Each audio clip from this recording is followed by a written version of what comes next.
Good afternoon all.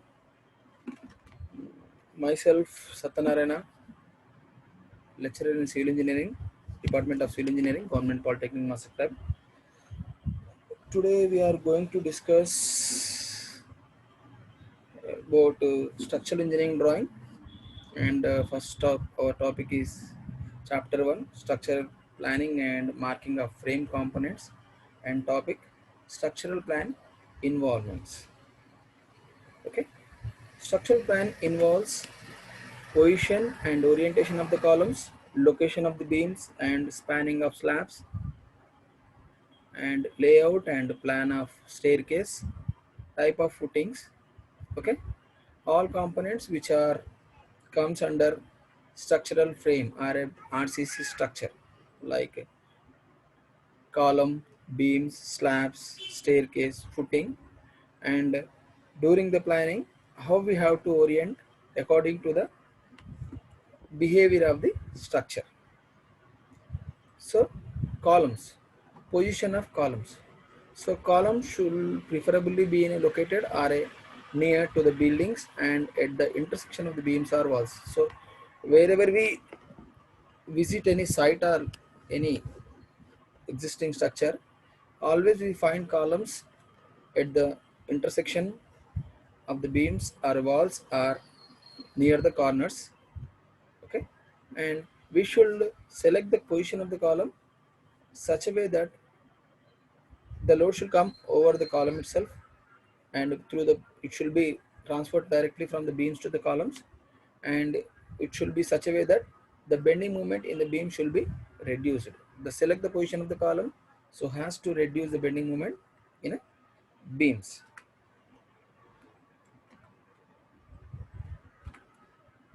Okay, so column should preferably be located or near the corners of the building or at the intersection of the beams, and the projection of the columns outside the walls in the room should be avoided, as they are not give any good appearance but also obstacle used to the floor. So while we fixing the width of the column or orienting the column, we should be take care about that the projections of the column should not be outside inside the room, by which it will not give a good appearance and it will be difficult or it will give obstruction to the use of floor area and space, creating problems in spacing furniture, flushing with the walls. So due to the projection of the columns inside the rooms, or which will difficult to placing the furniture and flushing with the walls, and the width of the column is required to be kept not less than 200 mm to prevent the column from being slender. So while fixing the columns, we should take the consideration of the architecture or appearance. We should take care about that the column should not be project outside of the wall, which will give obstacle obstruct the floor area, and it will difficult to it will not give a good appearance. And one thing is that we should not keep the column depth not less than 200 mm to prevent the column from the slenderness. And next, the spacing of column should be considerably reduced so that the load on a column on each floor is less and necessity of large section of the column does not be arise. So as possible, we should be provide less spacing between the columns. So if the spacing of column increases, the beam lengths also increases, load increases, beam dimensions increases. Similarly, load increases, column dimensions also increases. Okay, right. Normally, the position of the columns are shown by architecture in his plans, and column should near generally are preferably located at or near the corners and intersection of the junction of the walls, or at the beams and beam junctions. If the site restrictions may it be obligatory to locate the column footings within the property lines, that the column may be shifted inside along the cross wall to accommodate footing within the property line. Alternatively, trapezoidal footings, eccentric footings can also be adopted in the residential buildings. Generally, columns should be located at 3 to 4 meters center to center to avoid the large spacing over the beams. This will also control the deflection and cracking, right? So, after normally, the position of the columns are shown by architecture in the plans. So sometimes there may be plot restrictions. Sometimes columns may need to be provided at the property lines, or due to architectural restrictions, we need to design the columns as a isolated, or sometimes as a eccentric footings, or sometimes as a trapezoidal footings. Okay, and ha- generally we provide a column spacing 3 to 4 meters to avoid a large spacing for beams, and which will also control the deflection and cracking. As the length of the column is beam of the limited, we can reduce the deflections and we reduce the cracking also. While fixing the column orientation, care should be taken that it does not change architectural elevation. So whenever we are fixing the column orientation, we should consider that it should not change the architectural plan or elevation, and this can be achieved by keeping the column orientation and the side restrictions as proposed in the plan by architecture. As far as possible, column projections outside the wall should be avoided, and architectural plan should show contrary a same is required as a structural requirements. And the column should not be obstruct doors. If we provide the columns projected from the walls, it may it may difficult to while fixing the doors, windows. Okay, so column should not be obstruct doors, windows positions as shown in the architecture plan. As far as possible, the column should be so positioned that continuous frame from one end to other end of the building in both x and y directions are available. So column should be positioned such a way that there is a continuity in x and y directions. This will increase the global stiffness of the beam against the horizontal forces. So by providing a continuity in both directions, the column will get we will increase the global stiffness of the building. And next point, when the location of the column are near to each other, for example the corner of the building or intersection of the walls.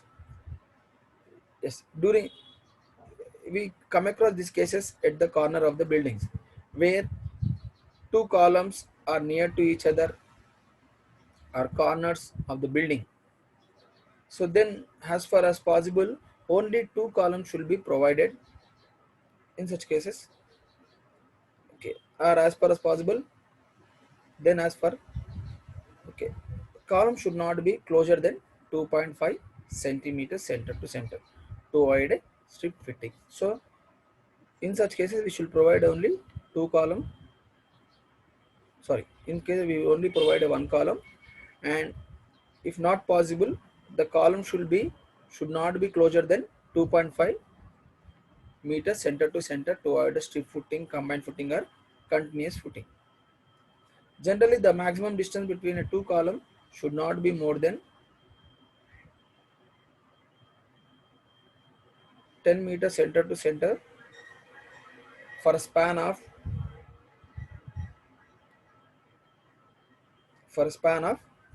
4 to 6 meters given normal sizes of the beam. For residential buildings, maximum column spacing shall be between 3 to 4 only, 3 meters to 4 meters. Column should be normally provided around the staircase and lift walls. Preferably overhead tanks should rest on the columns as shown in architecture plan. The height of the water tank should be up to 2 meters, and twin columns of equal size are desirable at expansion joints. So wherever expansion joints are going to be placed, the twin columns are to be of equal size are desirable at expansion joint. For aesthetic point of view, as far as possible, every column must be connected or tied in a both direction of within both direction with the beams at each floor level, so have to avoid a buckling due to slenderness. Right. So as far as column supported on a beams, right. So column supported in a footing column should be avoided. So as possible, we should not design a floating columns. Columns on a foot beams. Where a columns along with the connecting beams from a frame, the column should be so oriented that as far as possible, the large dimensions of the column is perpendicular to the major axis of the beam bending. So as far as the following, the column should be so oriented that the the largest dimension of the column should be parallel to the major axis of the bending of a bending. By this arrangement of column sections and the reinforcement are utilized to the best structural advantages.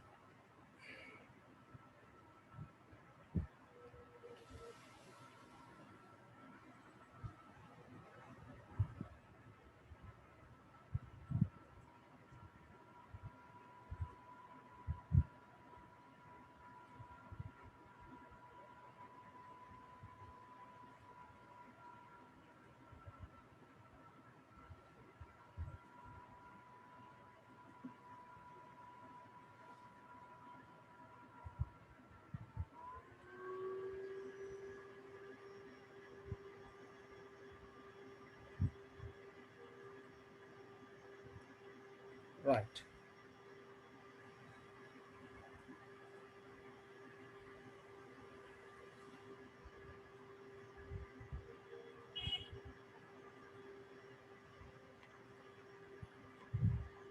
Yes. Orientation of a columns. In case of circular square columns are there will have been no problem regarding of orientation. Normally, square columns are provided outside the building for aesthetic point of view, but in case of rectangular columns, the designer must have sufficient knowledge regarding the orientation of column. So, as a square or a circular, there is no problem with an orientation. When we go for a rectangular, we should have a sufficient knowledge of regarding the orientation of a column. So, orientation of column mainly depend upon a two factors.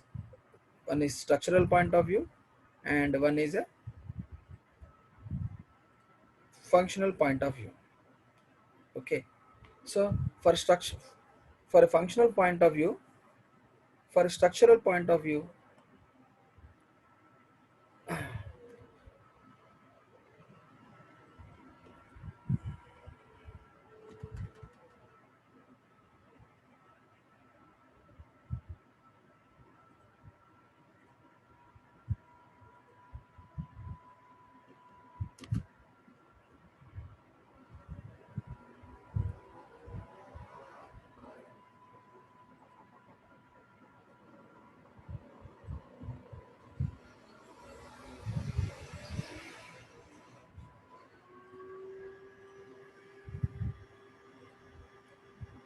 yes, from structural point of view, a column is oriented in such a manner that the depth of the column is in the plan of maximum bending. So depth of the planning is in a maximum bending. But sometimes a column oriented to suit the structural requirement may offset inside the room and may cause inconvenience for a users. In such cases, the designer can orient the column so as to merge. into the wall, provided that the column must have the sufficient strength in the plane of maximum bending, and this can be made possible by arranging the longitudinal steel at the face in the plane of bending.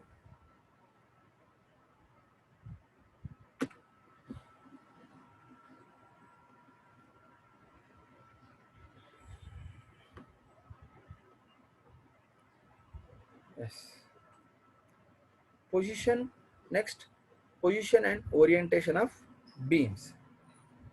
The layout of beams should be done first. The layout of beams are often controlled by the position of columns. So after columns, beams are often controlled by position of column. Based on the column positions, the beam positions and orientation will be done. The architectural consideration and the beams are normally provided over the columns under the walls and under heavy concentrated loads to avoid this load directly coming on slabs. Okay, right? The beams are normally provided over the columns under the walls and under heavy concentrated loads to avoid this load directly come on the slabs. Right. So when the center to center distance between the intersection of walls and the spacing between two columns is governed by the limitation of the spans of supported beams. Because of the spacing of columns decides the span of the beam. Okay, so in general, maximum spanning of beams carrying live load up to 4 kilometers per meter may be limited to the following values. Okay, here if you observe the table, there is a support conditions and types of supports. Okay, simply supported, fixed or continuous, or cantilever. So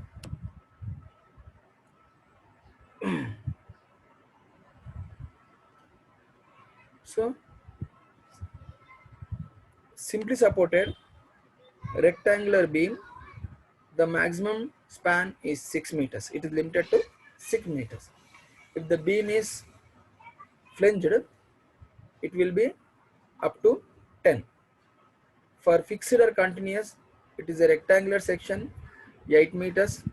If it is a flanged one, it is up to extend 12 meters. For cantilevers, rectangular beam, it is 3 meters.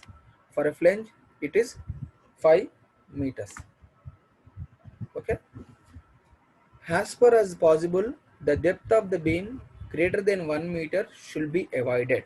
So we should not design a beam for a depth of 1 meter, avoided from the consideration of the controlling deflections, crackings and economy point of view.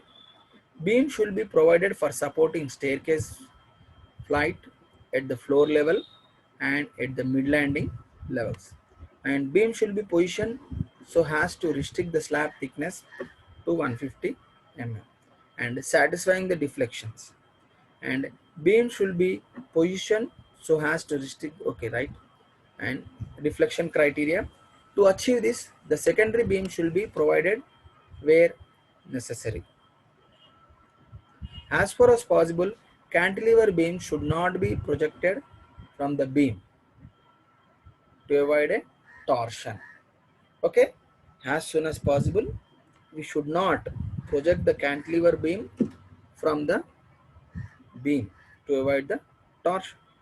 Generally, we come across with the situation that there is a gap between the floor level beam and the beams, beam supporting the sajjas.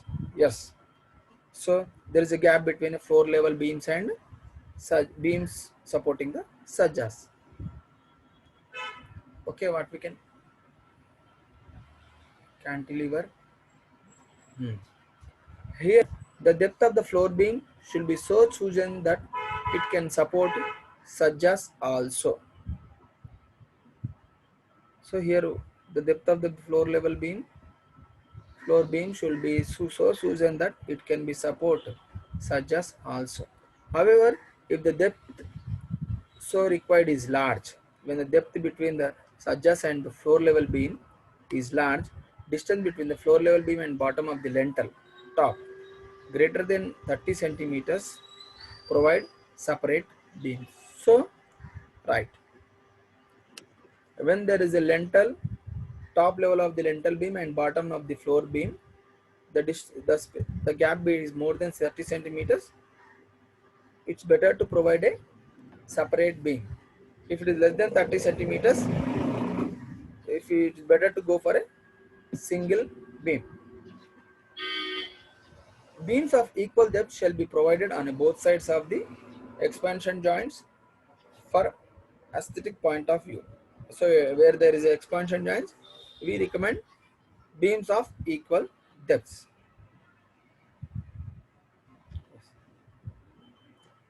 To get the required,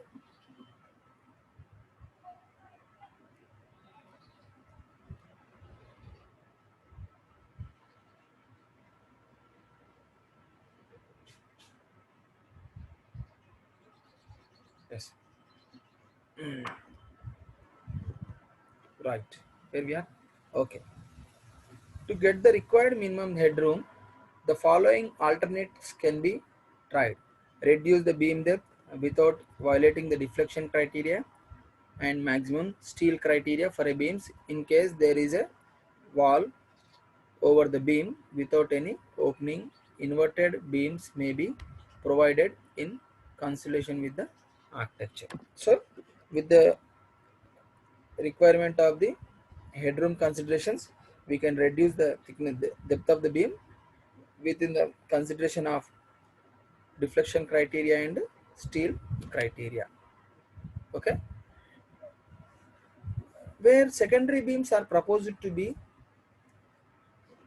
and secondary beams are recommended where proposed to reduce the slab thickness and to form a grid of beams, or secondary beam shall preferably be provided of lesser depth than the depth of supporting beam, so that the main reinforcement of secondary beam shall be always pass above the main beam. So mine, where we are providing a secondary beams, so the dimensions of the secondary beams are less when compared to the main beams or supporting beams, and we should such a way that the main reinforcement of secondary beam should be well above the main beams. In toilet blocks, provide the minimum number of secondary beams so that casting slabs and beams will be simple. No secondary beams conditions will be no secondary beam condition will be ideal. Okay, beams which are required to give a planar look from the underside shall be provided as a inverted beams, example canopies, alternatively hidden beams inside the slab having the same depth as thickness of the slab, right, may be adopted. Such hidden beams can be provided in toilet blocks, under partition walls, etc., where cluster of beams can be avoided. Okay, this is all about beams. Okay, when we come to slabs, there are two types of slabs: one-way slab, two-way slab, and it is the based on a aspect ratio L by B ratio. We all are aware that. Okay, so where L is a longer span and B is a shorter span. If L by B is more than 2, then slab design as a one-way slab where load is transferred in a longer span, along the longer span. If the L by B is less than 2, the slabs are designed a two-way slabs where load is distributed in 4 sides. For one-way slab design, there could be a series of long beams with a spanning approximately between 3 meters to 5 meters. Okay, in one way slab there should be a series of long beams with a spanning of approximately 3 to 5 meters. For two-way slabs, cross beams shall be provided so that the smaller span of two-way slab panel lies between 4 to 6 meters. One-way slab is found to be economical for span up to 3.5 meters. Two-way slab can be adopted for a shorter span above 3 meters. However, as per design practice, slab up to 2.5 meters spans may be designed as a one-way slab. Canopy, sajja, balcony slabs are generally provided as a cantilever slabs. Okay, as the two-way slabs are not economical for shorter spans in a practice, even though a slab may be supported on all four sides, still it is designed as a one-way slab, transferring load only in one direction. Care should be taken, be provided minimum steel at top across the shorter edges. Yes. The maximum practical thickness for residential office building is 200 mm, while minimum is 100 mm. The maximum and minimum spans which decide the spacing of beams are governed by loading and limiting the thickness as given below. Live load of 5 kilometers to 2 kilo per 2 meter square. Sorry, 5 kilometers to meter square. And today we have discussed about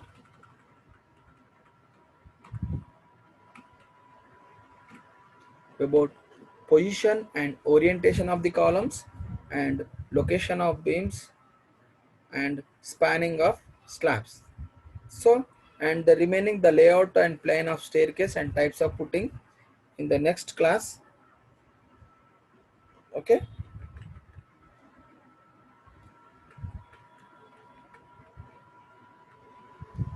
thank you.